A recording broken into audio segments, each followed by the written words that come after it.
பெரிய வலு சர்ப்பம். அப்பொழுது வேறொரு அடையாளம் வானத்திலே காணப்பட்டது.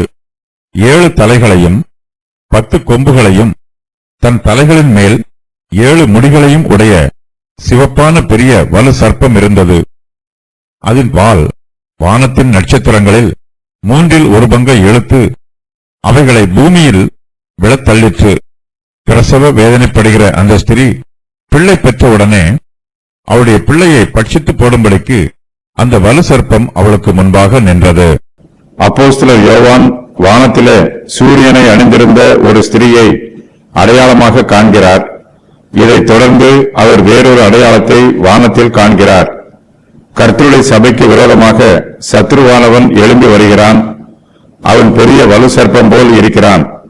இவன் சிவப்பான நிறமுடையவன். சிவப்பு நிறம் பயங்கரத்திற்கு அடையாளம். இவன் மிகுந்த கொடூர குணமுள்ளவன்.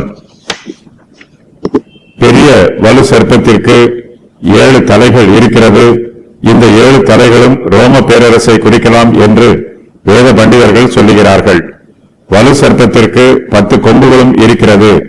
வலு சர்ப்பத்தின் அதிகாரம் 10 பிரிவாக பிரிக்கப்பட்டிருக்கிறது. அகஸ்து ராயனுடைய காலத்தில் ரோம பேரரசு 10 மாகாணங்களாக பிரிக்கப்பட்டிருந்தது. வலு சர்ப்பத்தின் தலையில் உள்ள 10 கொம்புகளும் ரோம பேரரசின் 10 மாகாணங்களுக்கு அடையாளம் என்று வேத பண்டிதர்கள் சொல்லுகிறார்கள். வலு சர்ப்பத்தின் தலைகளின் மேல் 7 முடிகள் உள்ளது. இவையெல்லாம் கிரீடங்கள். இந்த 7 முடிகளும் 7 ராஜாக்களாக விவரிக்கப்பட்டிருக்கிறார்கள். வலு சர்ப்பத்திற்கு ஒரு வால் இருக்கிறது. வானத்தின் நட்சத்திரங்களில் 1/3 பங்கை வலு சர்ப்பத்தின் வால் இழுத்து அவற்றை பூமியில் விழத்தள்ளிற்று. வலு சர்ப்பத்தின் வால் அந்த அளவுக்கு நீளமானது, வலிமையானது. ரோம பேரரசின் அதிகாரம் உலகின் பல பகுதிகளுக்கும் பரவி விரிந்திருக்கிறது. சூரியனை அணிந்திருந்த ஸ்திரீ பிரசவ வேதனைப்பட்டு பிள்ளை பெறுகிறாள்.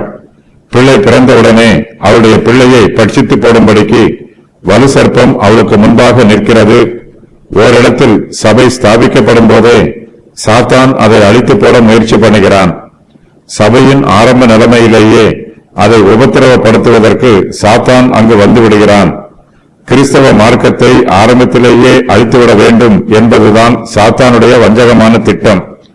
ஸ்திரீயினுடைய பிள்ளையை பட்சித்து போடுவது என்பதற்கு சபையை அழித்து போடுவது என்று பொருள்.